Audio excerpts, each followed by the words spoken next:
Биылғы байқауға талантымен талайды тамсандырып, шеберлігін шыңдауға келгендердің қарасы көп болды.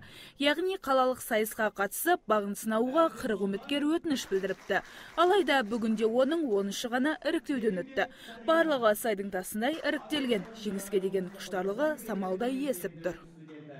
Әлгі аққандай жөнін айтпай аттанып, өзі де бір қырсық, қыңыршау, менен басқа қандай әйел онымен 40 жылдан астам отандасын, баладан әрі бақтым ғой.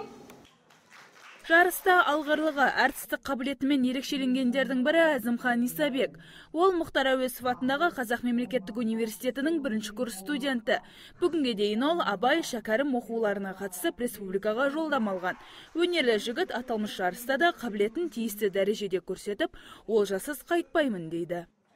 Енді Алла бұйыртса, осы жарыстан топ жарып, бүгінгі байқаудан бас жүлдені алып, Алла бұйыртса, облыстан да өтіп, оңтүстіктің жұлдызын жарқыратып, республикадан да бас жүлде үмітіміз бар.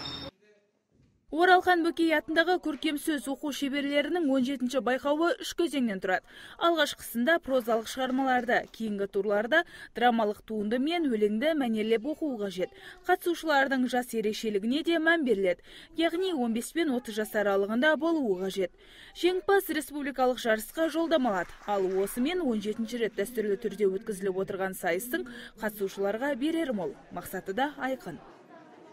Мемлекеттік тілдің қолданылу аясын кеңейту, тіл мәдениетін көтеру, жалпы әдебиетке жаны құмар, көркем сөзді жаны сүйіп оқитын, білетін, ізденетін жастарды іздеп тауып, сондай талапты, талантты жастарды ынталандыру болып табылады.